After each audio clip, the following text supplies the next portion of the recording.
Hello everybody, my name is Bob Zima. I am a frequent flyer to hell and back and a licensed clinical professional counselor, and I want to talk to you today about a narrative approach you can use to help yourself no longer be held captive by your imagination. It's temptationitis. It's just my imagination running away with me. We'll let the temp sing the song. When your imagination starts dragging you to worst case scenario, that can be a horrible place to set up camp. It can be a terrible place to live because you're constantly anxious and worried that the worst case scenario will be the story that plays out in your life. One of the things we need to do when we get dragged to the worst case scenario by our imagination, when we're wondering what's going to happen, ooh, I've got that important meeting, I'm taking that exam at school, oh, I have this medical procedure coming up, I'm going on a first date, oh, I have that great interview for that new promotion.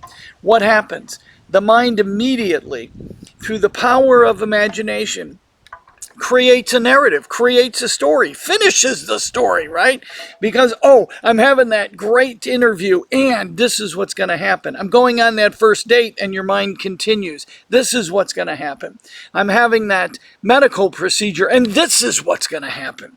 Because that's what the mind does. It predicts, it anticipates. It drags us kicking and screaming into the future sometimes. It drags us to, dun dun dun dun, worst case scenario.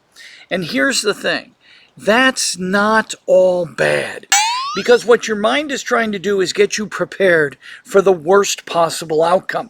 That's why it's dragging you there. That's why it's your imagination running away with you. It wants you to pay attention. It wants you to acknowledge this bad outcome could occur. And that's step one when you find yourself being dragged kicking and screaming to the worst case scenario. Number one, acknowledge it. Hey, this could happen. I'm having that medical procedure. I'm taking that exam. I have my interview. I'm going on that first date. These are all possible outcomes of this event. It could happen. Not very probable, kind of a small probability, but it could happen. When you find yourself in that mode and you don't want to set up camp at worst case scenario, you don't want to live there, you don't want to live in that anxiety and that depression, then drag yourself away from worst case scenario and create best case scenario, right? What's my first date best case scenario going to look like? We hit it off. We get along so great. We have great conversation. We had a great meal. And my date happens to have access to a private jet. And we continue our first date by flying over to Europe and taking a ride on the Seine and going to Notre Dame. And it just gets more and more ludicrous, doesn't it? But you have the power to use your imagination to create best case scenario. I go in for that interview.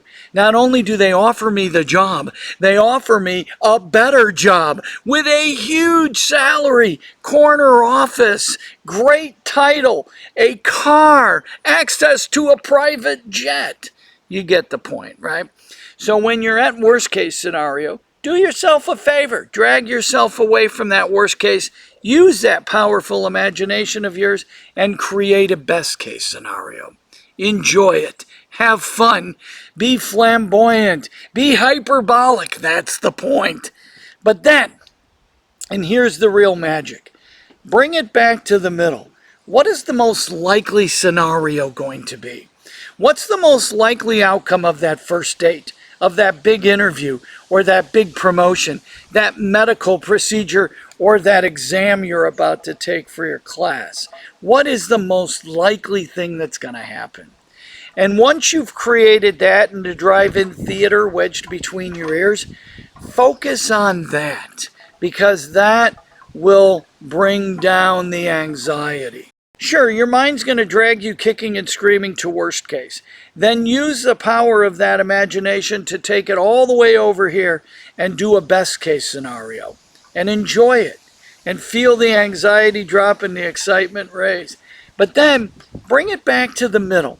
What is the most likely outcome? What is most likely going to happen here? And focus on that.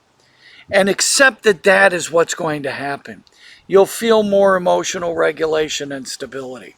Every time your mind wants to use that temptationitis and take your imagination and run away with you back to worst case, remind your mind, hey, I already know about worst case and I'm ready.